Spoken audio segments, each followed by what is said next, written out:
आज हम दो आव्यूहों के गुणनफल को समझाएंगे।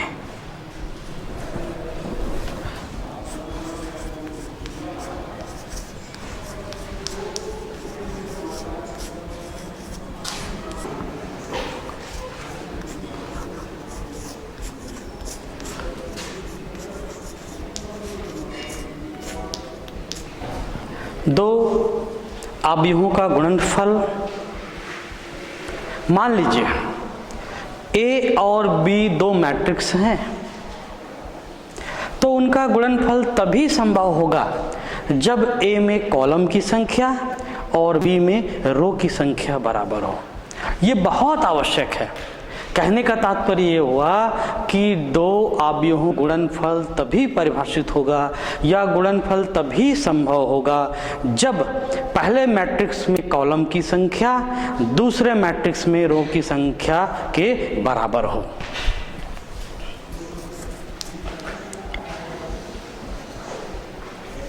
ए तथा बी का गुणन तभी परिभाषित होगा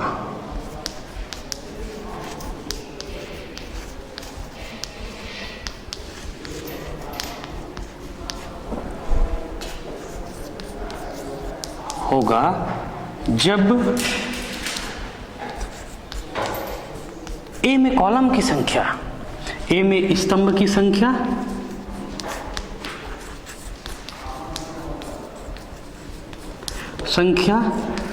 एवं बी में पंक्ति की संख्या समान हो।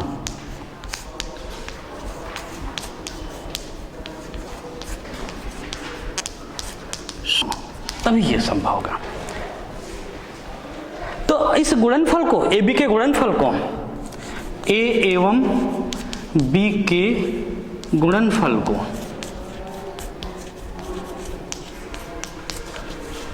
को ए बी लिखते हैं। इस प्रकार से ए बी लिखते हैं। यहां पर एक चीज ध्यान देंगे कि इस ए को बी का पूर्व पद कहलाता है। गुणा जब हम करते हैं, ए बी दो मैट्रिक्स को जब गुणा करते हैं तो उसका रिजल्ट को ए बी, जिसमें मैट्रिक्स ए को बी का पूर्व पद कहते हैं तथा मैट्रिक्स बी को ए का उत्तर पद के नाम से जानते हैं। अब मान लीजिए यदि ए का क्रम, यदि एक मैट्रिक्स, ध्यान देंगे इसको, यदि एक मैट्रिक्स ए का क्रम, मान लीजिए ये ए आई जे m क्रॉस n है, कोई एक मैट्रिक्स, इसका क्रम m क्रॉस n, तथा b का क्रम एक b मैट्रिक्स है, मान लीजिए ये मैट्रिक्स b i j, ये मैट्रिक्स है n क्रॉस p। तब हम देखेंगे क्या इन दोनों मैट्रिक्स का गुणन संभव है। तो पहले देखेंगे पहले मैट्रिक्स कौन सा है आपका, ध्यान देंगे, बहुत इंपॉर्टेंट है। इसी चीज को अगर ध्यान दोगे तो आपको का सामना आपका पहले मैट्रिक्स ए में कॉलम की संख्या, पहला जो सफिक्स नोटेशन होता है, डबल सफिक्स नोटेशन, पहला रो कहलाता है, दूसरा कॉलम। दूसरे मैट्रिक्स में भी पहला वाला है, दूसरा कॉलम। तो पहले मैट्रिक्स के कॉलम की संख्या अर्थात n दूसरे मैट्रिक्स के रो की संख्या के बराबर है कि नहीं, दिख रहा है आपको। यहां पर भी कॉलम की संख्या n है जबकि दूसरे मैट्रिक्स में रो की संख्या n है, तो दोनों बराबर, इसलिए इसका गुणा परिभाषित होगा। तो ये गुणा की परिभाषा के लिए जरूरी है, गुणा की परिभाषा के लिए आवश्यक है। अगर नहीं होता है तो गुणा संभव नहीं हो पाएगा। अब प्रश्न ये उठता है कि जब इसका हम गुणा करेंगे तो नया जो मैट्रिक्स होगा, उदाहरण के लिए मान लीजिए इन दोनों का गुणा करते हैं, C is equal to A into B, दोनों मैट्रिक्स का गुणा कर रहे हैं, तो ये नया मैट्रिक्स जो होगा, या इसको ये कहें कि ए बी मैट्रिक्स का गुणा जो मिल रहा है वो इस प्रकार से सी आई जे के रूप है, इसका क्रम क्या होगा। तो ये तो निकालने के बाद पता चलेगा, ये किसके बाद पता चलेगा, गुणा करने के बाद, लेकिन गुणा के पहले भी आप बता सकते हो। तो ये इसमें रो की संख्या और इसका कॉलम का संख्या, जो नया मैट्रिक्स होगा ये गुणा का होगा। तो निश्चित रूप से याद रखिए ये जो होगा वो M क्रॉस P मैट्रिक्स होगा। शॉर्टकट में इसको हम इस प्रकार से समझ सकते हैं, इसका कॉलम गुणा की परिभाषा के लिए पहले मैट्रिक्स का कॉलम, दूसरे मैट्रिक्स का रो परिभाषा के लिए जरूरी है, अदरवाइज गुणा नहीं हो पाएगा। जो गुणन के पश्चात नया मैट्रिक्स होगा वो पहले मैट्रिक्स का कौन सा मैट्रिक्स का, पहले मैट्रिक्स का क्या आएगा, रो आएगा और दूसरे मैट्रिक्स का कॉलम आएगा। तो इस प्रकार से जो सी मैट्रिक्स होगा आप बगैर इसको सॉल्व किए इसके आकार को या क्रम को हम जान सकते हैं। एक उदाहरण के तौर पे हम देखेंगे, एग्जाम्पल देखेंगे। एक ए मैट्रिक्स लेते हैं, ये ए मैट्रिक्स है, मान लीजिए कोई ए मैट्रिक्स है, मैं इसके एलिमेंट को रो वाइज लिख रहा हूँ 2 1 0 2 1 0, दूसरा इसका रो है 3 2 1, ए मैट्रिक्स है। इसी प्रकार से बी मैट्रिक्स है, मान लीजिए इसको भी मैं रो वाइज बोल रहा हूँ 1 0 2 3 1 0 2 3, दूसरा इसका रो है 5 4 3 2 5 4 3 2, और तीसरा इसका रो है 1 2 3 0 1 2 3 0। तो सबसे पहले देखेंगे क्या इन दोनों का गुणा संभव होगा कि नहीं होगा। तो हम जांच करते हैं इसकी ऑर्डर कितना है, ए की ऑर्डर कितना है, ए का क्रम कितना है जी, मैट्रिक्स ए का क्रम कितने रो हैं, 2 रो और 3 कॉलम, 2 रो और 3 कॉलम। इसका मतलब क्या हुआ, ये 2 क्रॉस 3। बी का क्रम बताइए कितने रो है, 3 रो और 4 कॉलम, 3 क्रॉस 4 3 क्रॉस 4। क्या इन दोनों का गुणा संभव है, बिल्कुल सही है। देखिए पहले का कॉलम और दूसरे का रो समान है, ये इसकी परिभाषा के लिए है, ये किसके लिए है, इसके परिभाषा के लिए है। और जो नया मैट्रिक्स बनेगा वो क्या होगा, 2 क्रॉस 4 का बनेगा, इसी से पता चल जाता है। अभी हम इसको वेरीफाई करेंगे, गुणा संभव है क्योंकि पहले मैट्रिक्स का कॉलम और दूसरे मैट्रिक्स का रो समान है, इसलिए गुणा संभव है। और नया जो मैट्रिक्स बनेगा दोनों का गुणा का, वो 2 क्रॉस किसका होगा, 4 का होगा। करके देखते हैं ऐसा होता है कि नहीं होता है।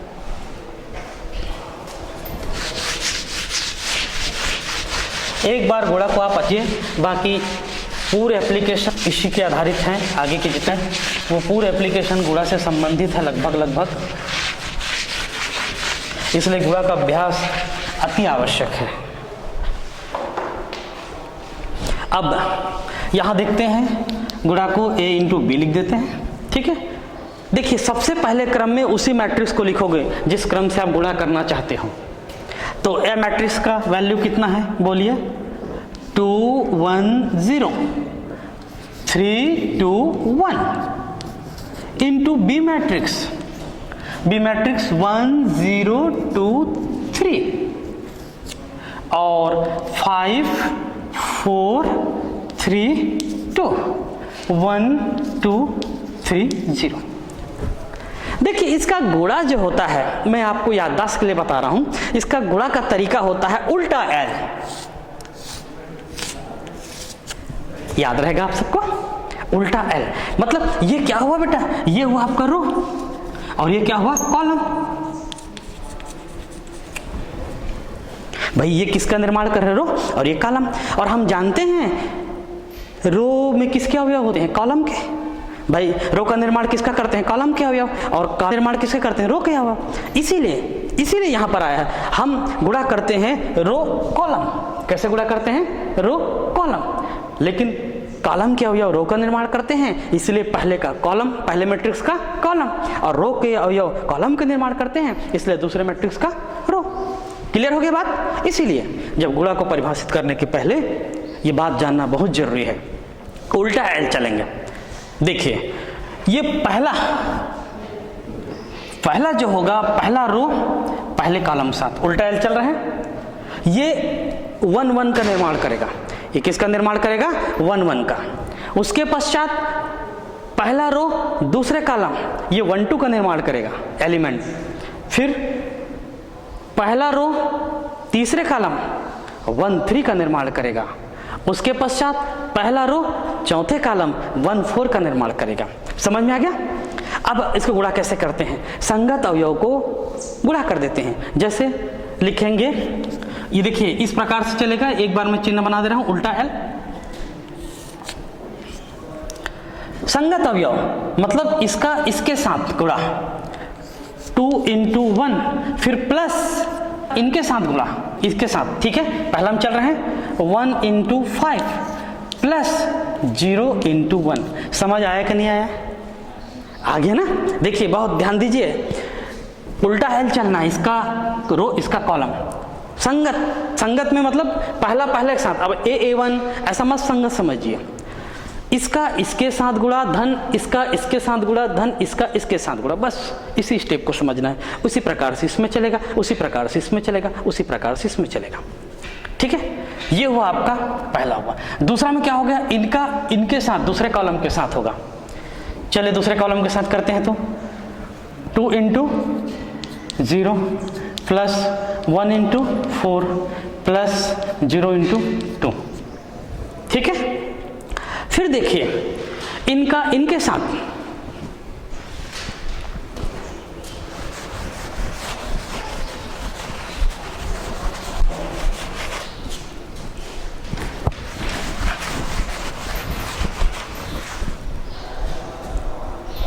देखिए, पहला इनके साथ, दूसरा इनके साथ, तीसरा देखिए 2 × +2 और 1 × 3 0 × 3। फिर पहला रो और चौथे कॉलम के साथ 2 × 3 प्लस 1 × 2 और प्लस 0 × हो गया। देखिए ये A11 हुआ या C11 कहिए, आप C कहते हैं ना, दोनों के मल्टीप्लिकेशन को क्या कहते हैं? C कहते हैं। C11, C12, C13 और C14। इसी प्रकार से सेम चलेगा। किसके साथ चलेगा? इसके साथ चलेगा। सेम वही प्रोसेस, इनका इनके साथ पहला C21, इनका इनके साथ C22, इनका इनके साथ C23 और इनका इनके साथ C24। करके देखते हैं। 3 × 1 प्लस 2 × 5 प्लस 1 × 1 हो गया।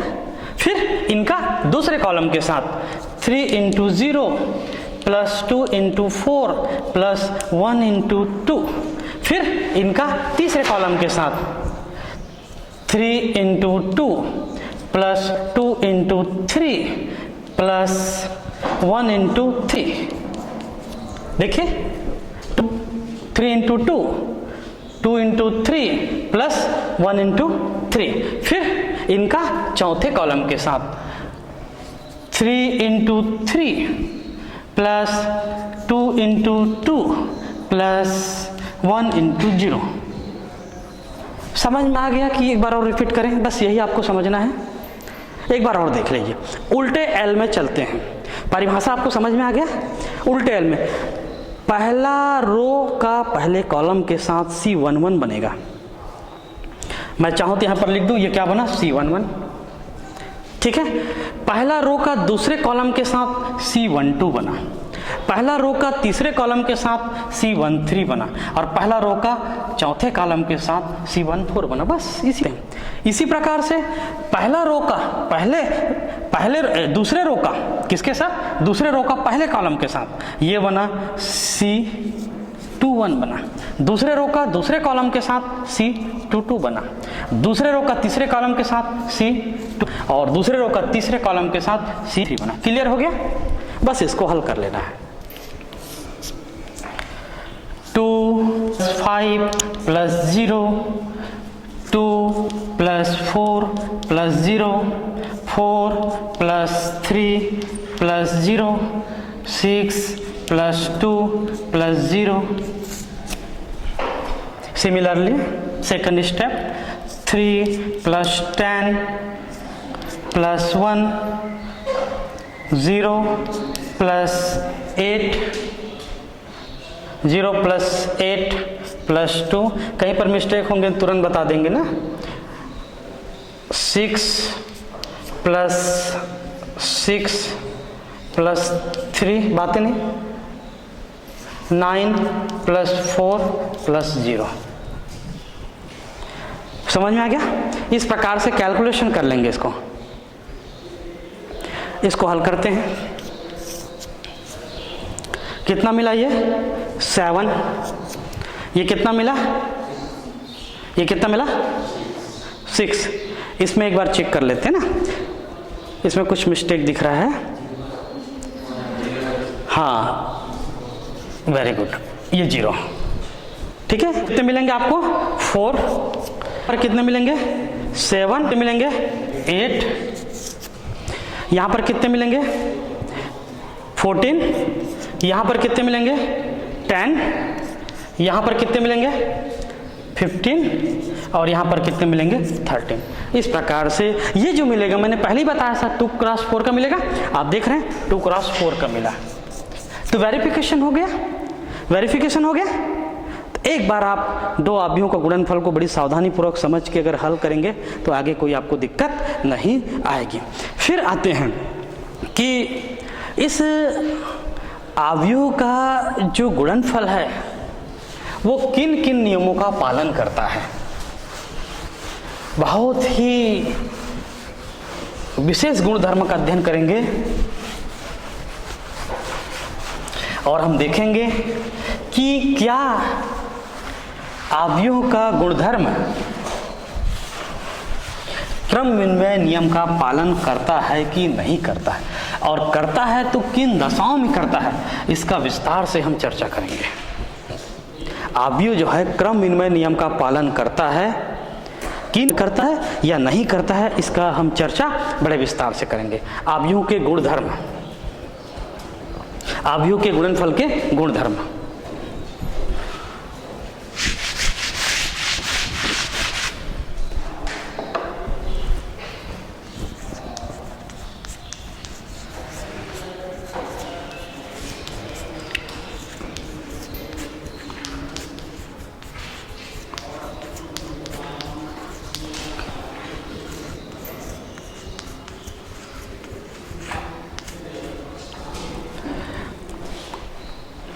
सबसे पहला देखते हैं इसकी पहला विशेषता, पहला गुणधर्म। आव्यूह का गुणनफल सामान्यतः जनरली क्रम विनिमय नियम का पालन नहीं करता है, विशेष दशाओं में बस करता है, उसकी भी चर्चा करेंगे। आव्यूहों का गुणधर्म के गुणनफल, आव्यूहों के गुणनफल सामान्यतः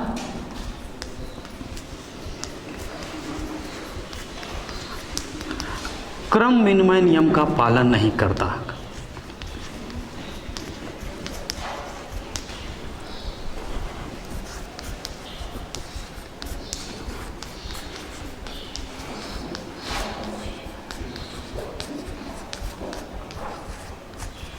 सामान्यतः क्रम विनिमय नियम का पालन नहीं करता।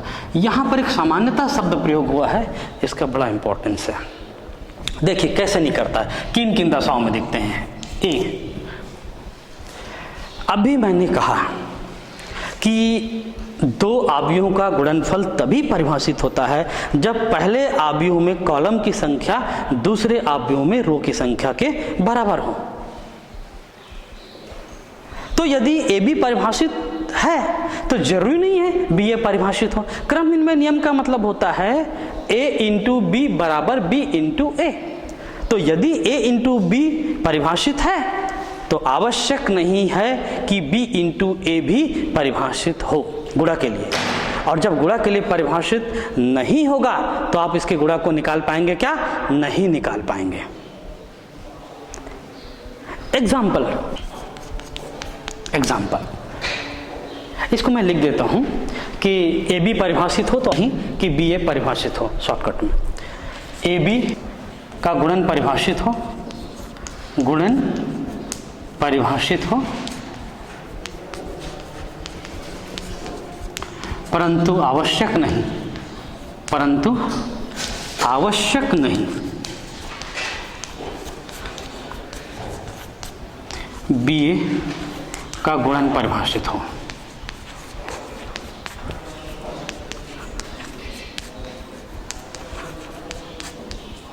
ये जरूरी नहीं है, एक उदाहरण के माध्यम से इसको समझेंगे। निकालने की आवश्यकता नहीं है, गुणा के लिए परिभाषित रो और कॉलम से ही देखने से मतलब है। यदि ए का क्रम, यदि ए मैट्रिक्स है, मान लो AIJ है, कुछ समय के लिए सोचिए, इसका क्रम 4x4 है, मान लेते हैं, और B मैट्रिक्स जिसका अवयव है BIJ, इसका क्रम 4x3 है। तो देखिए A और B फल जो मिलता है, तो देखिए पहले में कॉलम की संख्या, दूसरे में रो की संख्या बराबर है, इसलिए इसका गुणन होगा। इसका गुणन कैसे होगा? परिभाषित है। AB का गुणन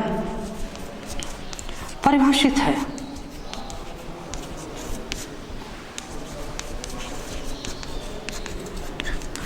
जब गुणन परिभाषित है तब इसकी गुणन की गणना आप कर सकते हैं और देखते हैं कि BA करके देखते हैं। तो इसको पहले लीजिए, इसमें कॉलम की संख्या कितना हुआ? 3, और इसमें रो की संख्या कितना हुआ? 4। तो समान है क्या? नहीं है। यही बात हम कह रहे थे, BA का गुणन परिभाषित नहीं है, गुणन परिभाषित नहीं है। इसलिए क्रम विनिमय नियम का क्या हुआ? पालन नहीं किया। AB does not equal to BA। देख रहे हैं ना, AB निकाल पा रहे हैं लेकिन BA निकाल पा रहे हैं क्या? नहीं निकाल पा रहे हैं, इसलिए क्रम विनिमय नियम का पालन नहीं करता है। दूसरा केस देखिए इसी का, क्रम विनिमय नियम पर आधारित दूसरा क्या प्रॉब्लम हो सकता है। इसका जस्ट मान लेते हैं कि इसे AB परिभाषित है और BA भी परिभाषित है। देखिए ध्यान दीजिए, पहले केस में क्या हुआ था? AB परिभाषित लेकिन BA परिभाषित। मान लेते हैं ऐसी परिस्थिति आता है, AB और BA दोनों का गुणन परिभाषित हो, तो रिजल्ट, तो उसका गुणनफल जरूरी नहीं है कि दोनों का क्रम बराबर हो, दोनों का क्रम बराबर हो सकता है AB का क्रम कुछ और मिले और BA का कुछ क्रम और मिले। तो ऐसी स्थिति में भी क्या क्रम विनिमय नियम का पालन हो पाएगा? नहीं हो पाएगा। ऐसी स्थिति में भी क्रम विनिमय नियम का पालन नहीं हो। इसके गुण धर्म के अंतर्गत हम देख रहे हैं कि यदि AB और BA दोनों का गुणन परिभाषित हो और उसका दोनों का वैल्यू निकाले, तो जरूरी नहीं कि दोनों का क्रम बराबर मिले। AB और BA का क्रम अलग अलग हो सकता है। जैसे कि एग्जाम्पल में देखें, ये A मैट्रिक्स है जिसका क्रम, A मैट्रिक्स है जिसका क्रम मान लिया जाए 5x4 है, 5x4 है, और दूसरा कोई B मैट्रिक्स है BIJ है। पहला का क्रम कितना है? 5 और 4 का है, दूसरा का क्रम 4 और 5 का है मान लीजिए। तो देखते हैं AB जो मिलेगा C, इसका क्रम क्या मिलेगा? दोनों में देखो परिभाषित है, क्रम इसका रो परिभाषित है, और नया मिलेगा क्या मिलेगा? 5x5 का मिलेगा। C मैट्रिक्स इसका मिलेगा 5x5 का मिलेगा, परिभाषित भी हुआ, वैल्यू भी निकला। इसी प्रकार से BA निकाल, मान लो मिलता है CIJ मिलता है। क्या BA परिभाषित है? बिल्कुल परिभाषित है। इसका कॉलम और इसका रो परिभाषित है, और निकलेगा क्या निकलेगा? 4x4 का निकलेगा। देखिए पहले केस में क्या हुआ था? इसका परिभाषित था, इसका नहीं था। इसमें दोनों का परिभाषित है लेकिन दोनों का क्रम कैसे मिल रहा है? अलग अलग हो रहा है, और क्रम अलग अलग हो रहा है तो क्रम विनिमय नियम का पालन किया क्या? नहीं किया। तो हम यहां देखते हैं AB does not equal to BA। अब तीसरे केस में देखते हैं, मान लो दोनों का गुणन परिभाषित भी होता है, दोनों का क्रम भी बराबर मिले, तो आवश्यक नहीं है कि दोनों का मान आपको बराबर मिले। तीसरे में देखते हैं, ये बी केस, इसमें सी केस पर चर्चा करते हैं।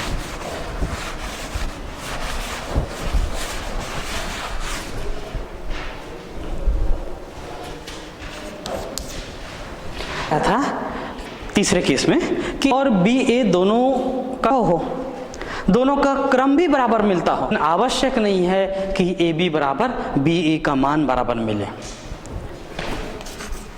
ए बी एवं बी ए का गुणन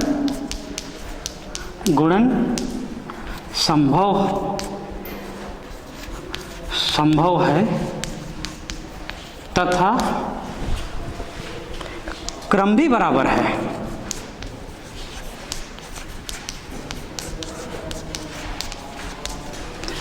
तब आवश्यक नहीं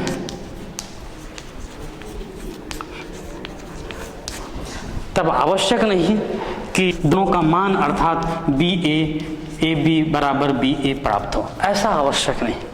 इसको एक उदाहरण के माध्यम से समझते हैं। इसमें क्या है, आपको वैल्यू निकालना पड़ेगा। एक छोटा सा एग्जांपल लेते हैं, ए बराबर स्क्वायर मैट्रिक्स ले लीजिए, तो गुणन का क्रम निश्चित रूप से बराबर होगा, 2x2 या 3x3 परिभाषित भी हो जाएगा और नया मैट्रिक्स भी मिलेगा, वो भी स्क्वायर मैट्रिक्स ही मिलेगा। मान लेते हैं ए बराबर 1 2 0 3, ये 2x2 का मैट्रिक्स है। दूसरा एक मैट्रिक्स बी बराबर 0 1 और 3 2, ये भी कितना है, 2x2 का मैट्रिक्स है। देख रहे हैं 2x2 का मैट्रिक्स है। तो देखो ए बी भी परिभाषित है और बी ए भी परिभाषित है। स्क्वायर मैट्रिक्स में दोनों की परिभाषा की कोई आवश्यकता नहीं है।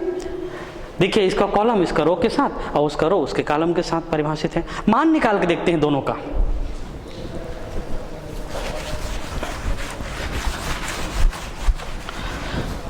दोनों का मान निकाल कर देखते हैं। ए बी निकालते हैं। देखिए इसका गुणा कैसे होगा, ए का 1 2 0 3, बी मैट्रिक्स को लिख दीजिए 0 1 3 2। उल्टे एल आकार का 1 इंटू 0 0, 2 इंटू 3 6, फिर 1 इंटू 1 1 और 2 इंटू 2 4, डायरेक्ट कर रहा हूँ। फिर 0 इंटू 0 0, 3 इंटू 3 9, फिर 1 इंटू 0 0 और 3 इंटू 6। तो ये आपको मिला 6 5 9 6। ये ए बी मैट्रिक्स प्राप्त हुआ। प्रकार से निकाल के देखते हैं, बी ए निकाल के देखते हैं, पता चल जाएगा। बी है तो बी के मान को पहले लिखेंगे 0 3 1 2 और ए मैट्रिक्स आपका 1 2 0 3। 0 into 1 0, 1 into 0 0, 0 into 2 0, 1 into 3 3, 3 into 1 3, 2 into 0 0, 3 into 2 6 और 2 इंटू 3 6। इस प्रकार से हम देखते हैं ये मिला आपको 0 3 3 12। ए बी का मान क्या मिला, मैट्रिक्स 6 5 9 6। बी का मान क्या मिला 0 3 3 12। तो गुणन परिभाषित भी हुआ, क्रम बराबर भी मिले, लेकिन मान इसके अलग अलग होने की वजह से हमको रिजल्ट क्या मिला, A B does not equal to B A. इसीलिए मैंने एक शब्द लिखा था कि सामान्यतः ये क्रम विनिमय नियम का पालन नहीं है। ऐसे कि ये हमेशा क्रम विनिमय नियम का पालन नहीं करे, एक विशेष दशा में ये क्रम विनिमय नियम का पालन करता है, उस दशा का भी हम चर्चा कर लेते हैं। जैसे विशेष दशा में क्रम विनिमय नियम का पालन करता है। ए बी बराबर बी ए होता है।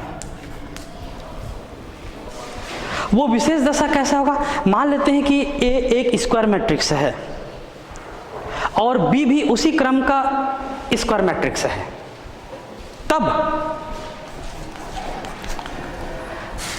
A into I is equal to A into I is equal to I into A बराबर A मिलता है। तो देख रहे हैं क्रम विनिमय नियम का पालन कर रहा है, मतलब A की जगह A है और B जो है I है, उसी क्रम का स्क्वायर मैट्रिक्स, जिस क्रम का A है स्क्वायर मैट्रिक्स, उसी क्रम का B एक आइडेंटिटी मैट्रिक्स है,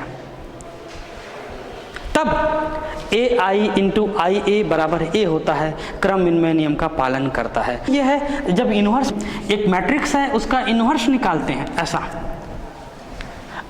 और ए इन्वर्स इंटू ये आई होता है, तो देख रहे हैं यहाँ पर भी एक क्रम विनिमय नियम का पालन कर रहा है।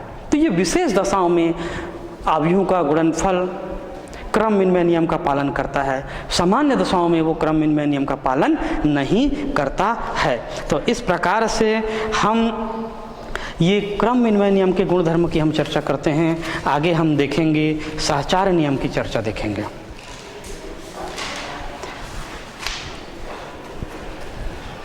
दूसरा, अवयवों के गुणनफल का सहचार्य नियम, एसोसिएटिव लॉ।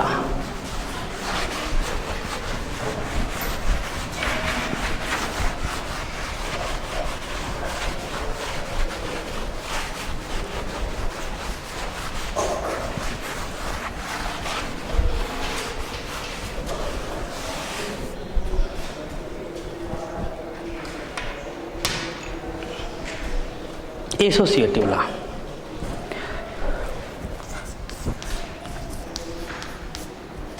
सहचार्य नियम।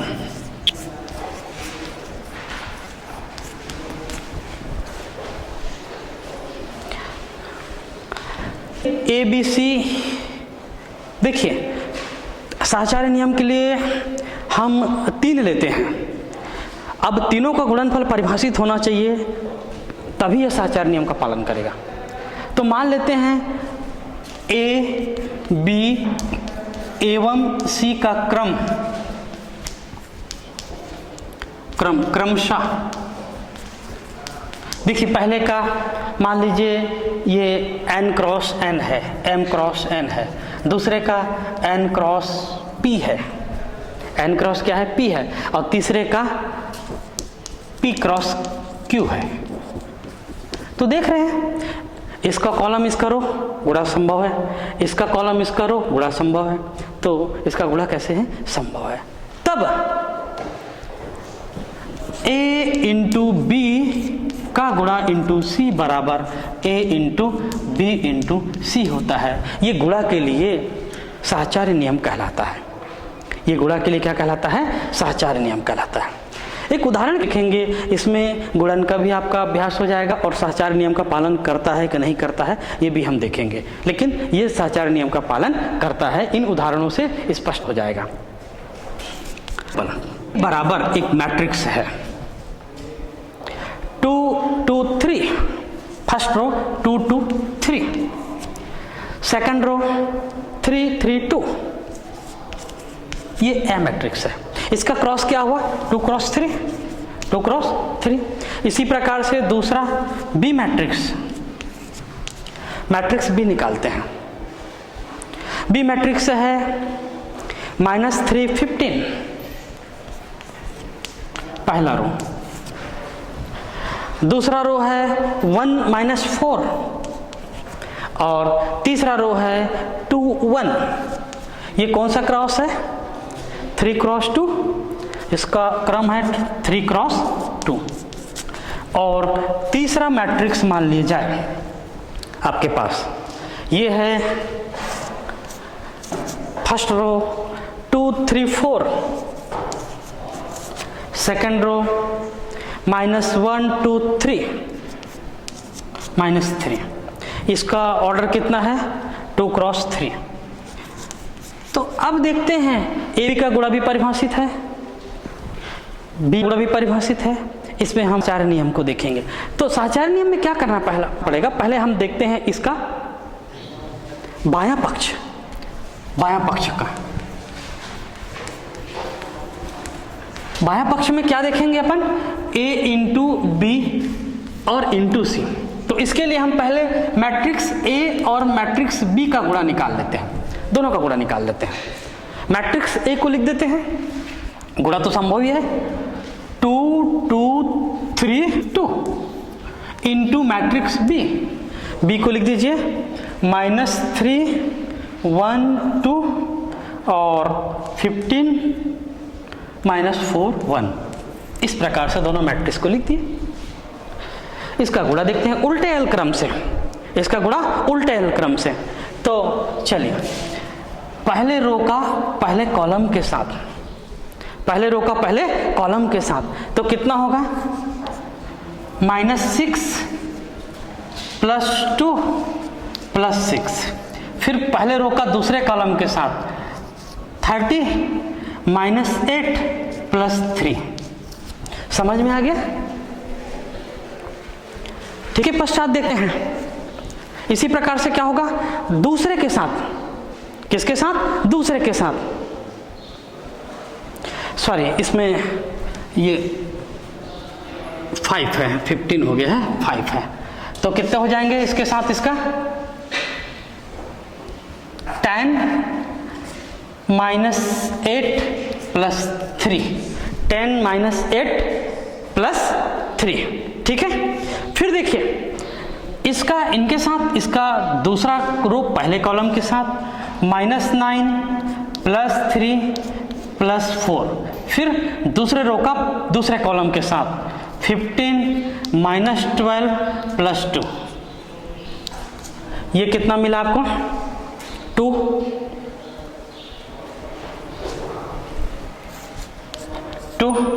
और यहां से कितने मिलेंगे? 5। यहां से मिलेंगे कितने मिलेंगे? कितना मिलेंगे जी?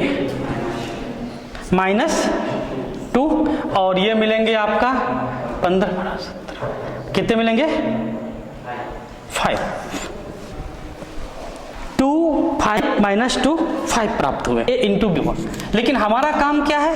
हमारा काम है a into B into C. तो अब क्या करेंगे?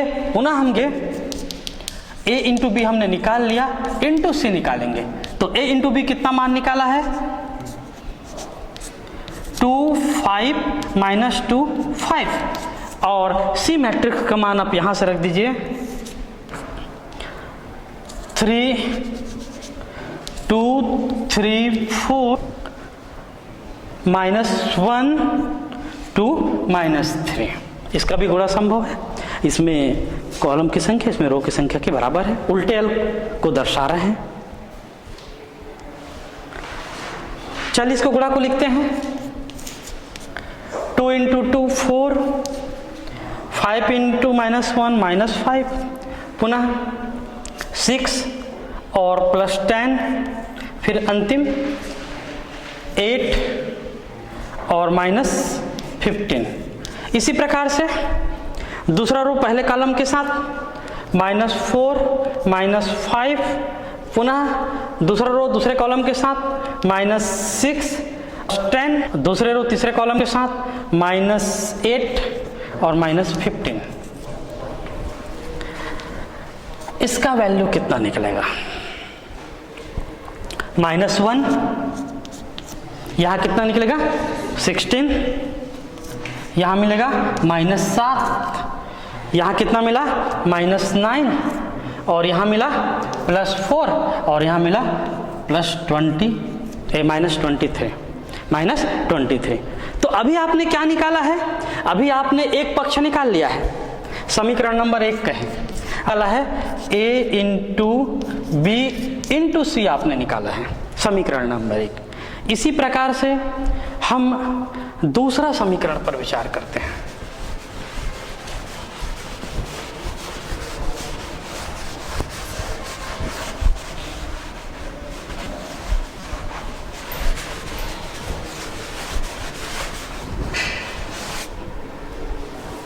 दूसरा पक्ष उसका दायां पक्ष भी निकाल के देखते हैं। दायां पक्ष है a into B into C. तो हम पहले किसको निकालेंगे? b इंटू सी निकालेंगे। बी इंटू सी निकालते हैं। बी इंट है, बी का मान रख देते हैं। बी का मान कितना मिले, बी मैट्रिक्स कितना है, -3 1 2 5 -4 1। और सी मैट्रिक्स का मान, सी मैट्रिक्स का मान निकाल लेते हैं हम, मिट गया है, इसके पहले आप देख लेंगे। सी मैट्रिक्स का मान 2 3 4 चेक कर लेंगे, 2 3 4 बोलिए, -1 2 -3, यही है ना। ठीक, चलिए इसका मल्टीप्लिकेशन करते हैं। -6 -5, इसी प्रकार से -9 +10, फिर -12 और -15। इसी प्रकार से यहाँ देखेंगे इसका इसके साथ 2 + 4, फिर 3 -8, फिर 4 + 12, फिर देखिए इसका इनके साथ 4 -1, फिर 6 + 2, फिर 8 -3। पुनः देखें, ये कितना, -11, ये कितना मिला, 1 मिला, और ये कितना मिला, -27। इसी प्रकार से ये कितना मिला, 8 मिला, 8। इसके पश्चात नहीं 6, सॉरी 6, ये कितना मिला, -5, ये मिला 16, ये मिला 3, यहाँ प्राप्त हुआ 8 और यहाँ पर हुआ 5। अभी आपने b इंटू सी निकाला, अभी आपने क्या निकाला, b इंटू सी निकाला। अब उसके पश्चात हम क्या करेंगे,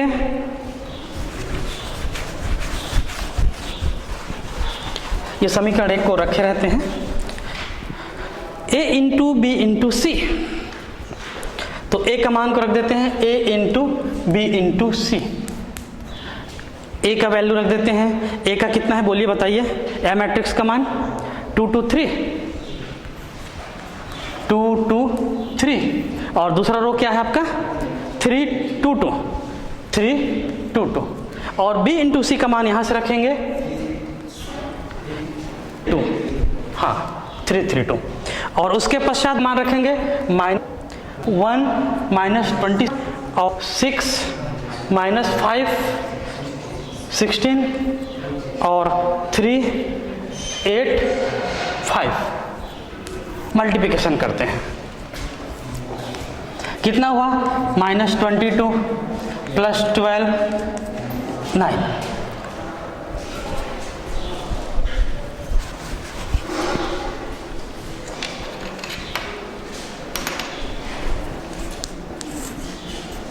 -22 + 12 + 9, दूसरा के साथ 2 -10 + 24, और अंतिम के साथ -54 + 32 और +15। फिर देखिए दूसरे के साथ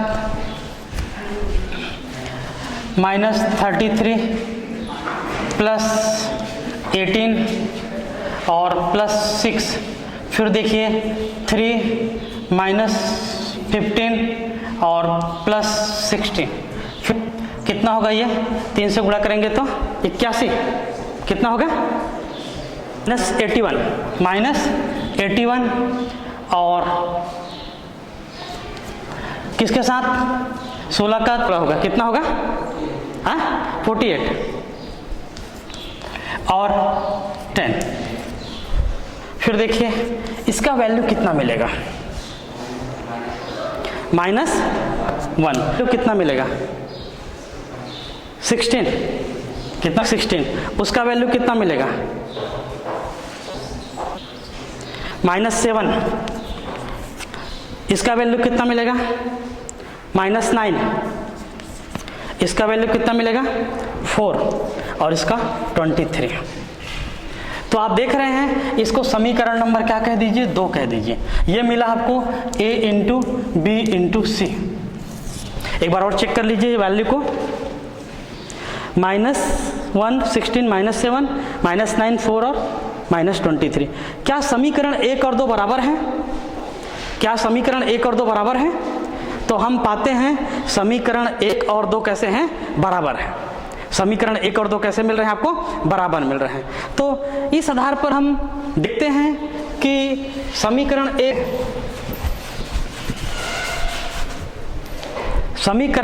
1 और 2 से